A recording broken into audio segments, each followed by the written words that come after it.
Isa pong usap-usapan ngayon sa circle ng family namin since napag-uusapan po yung mga pumanaw namin mga kamag-anak. Ang sabi po nung mga ilang kamag-anak namin ay yung mga namayapa na raw ay kinukuha raw nila yung kanilang mga bakas. Okay, ba, tumapak siya roon, darating siya roon, kukunin niya yung bakas niya kasi 40 days nandito pa siya. Kaya nga po yung mga ilang malalayong kamag-anak namin na talagang masasabi nating medyo traditional, naniniwala po doon. Meron silang pasyam at meron silang pa 40 days. Ngayon, yung isa pong kamag-anak namin, talagang kanya pong pinagdiriinan na talagang nakita raw niya yung kanyang tatay na namatay. Matanda na po yun, pero sabi niya when he was a teenager, when his dad passed away, nakita raw niya nakasakay sa kotse yung kanyang tatay o daddy niya.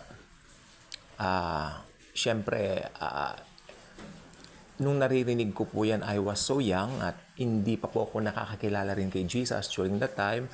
At ang dami po talaga hanggang ngayon.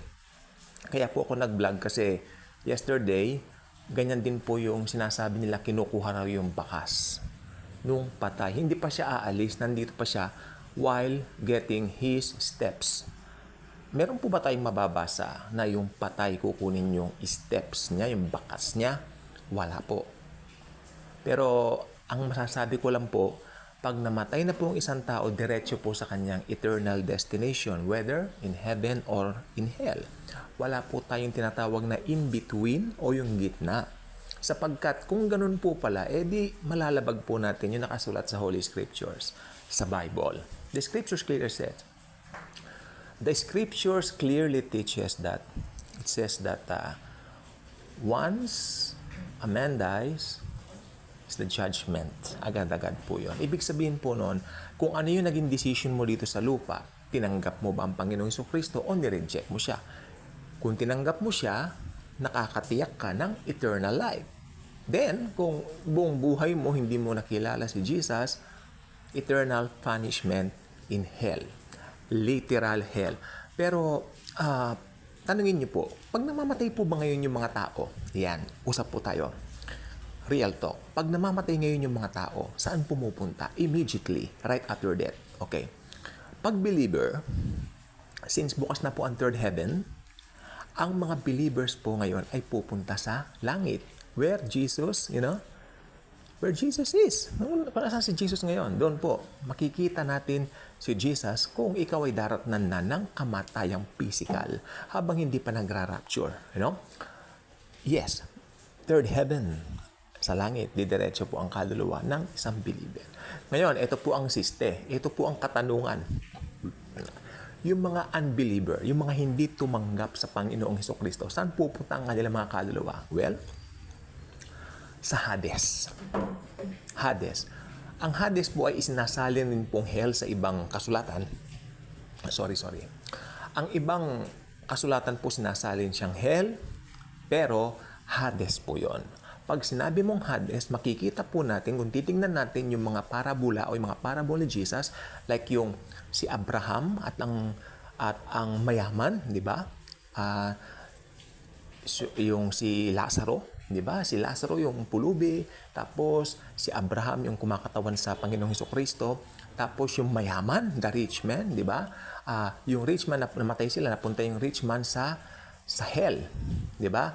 While si Abraham, kasama naman niya si Lazaro, yes, doon sa, nandoon sila sa isang lugar, parang pit, Yun po yung Hades. Nandoon lang po noon yung Hades, noong mga panahon na yan. Pero nung namatay po si Jesus, lahat, kasi may nakalagay po sa Bible, yung mga captives doon sa Hades, pero mga believers po yan captives doon sa Hades, iniakyat niya doon sa third heaven. Pumunta na po sa third heaven lahat. Kaya pag namamatay ngayon ng believer, straight na po sa langit sa third heaven. Ngayon, nung tinanggal ng Panginoong Hesukristo yung mga patay doon sa Hades, yung Hades po lumuwag. Diyan po ngayon napupunta yung kaluluwa ng mga unbelievers, ng mga unsaved.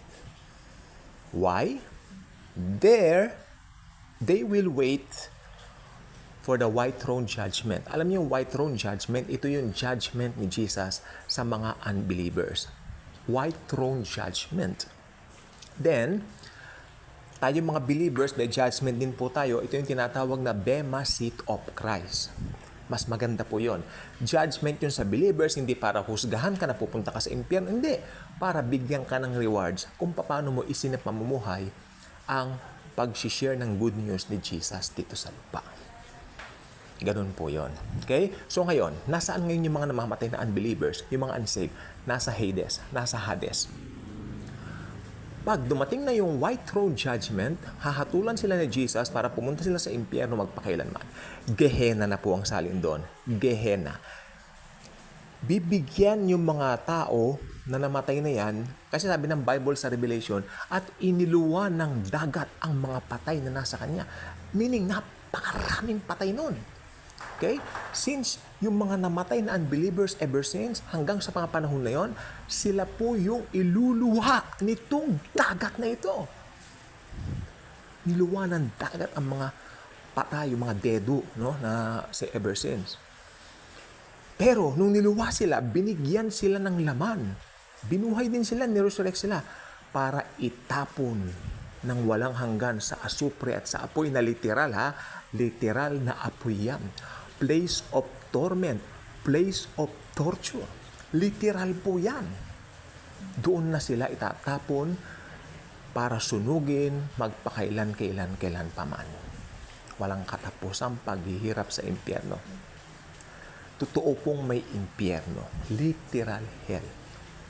Kaya nga po ang Panginoong Hesukristo, alam niya ang necessity na dapat siyang magkatawang tao dahil alam niya, totoo ang impyerno. May literal na impyerno. Parusahan ng mga taong sa kanya ay nag-reject. Doon na po sila parurusahan magpakailan pa man. So hindi po totoo yung bumabalik ang patay para kunin ang kanyang mga bakas. Nope. Sabi ng Bible sa Book of Hebrews, after death, right there and there, the judgment. Whether you will be in Jesus, you will be with Jesus forever if you receive Him, or you will be damned forever in hell or in Gehenna for the rest of the time. For the rest of the time, forever and ever, walang katapusan. Hindi ko ma-describe, walang katapusang paghihirap. Ngayon, paano raw ang mabuting Diyos? Ganyan pababayaan yan? No. Hindi po pinabayaan ng Panginoon yan. Nangyari po yan dahil yung mga taong yan, pinili nila yung landasin na tahakin yung landas na hindi tumanggap sa Panginoon. Pero kung tumanggap ka sa Panginoong Hesus, imposibleng danasin mo yan. Sapagkat naniniwala ako na ang Panginoong Hesukristo ay naparito para iligtas ang mga nawawala. At sino man tatanggap sa Kanya, yun, magkakaroon ng buhay na walang hanggan at kailanman hindi na mapapahama. Kaya kung hindi ka pa nakasubscribe sa ating channel, I invite you to do so. Click the notification bell, share the wonderful love of Jesus. Yan po ang kailangan ng tao. So again, hindi po totoo na kinukuha ng mga patay ang kanilang mga bakas. Bagkus sila po ay napupunta na po sa kanilang eternal destination. Thank you, and Jesus truly loves us all.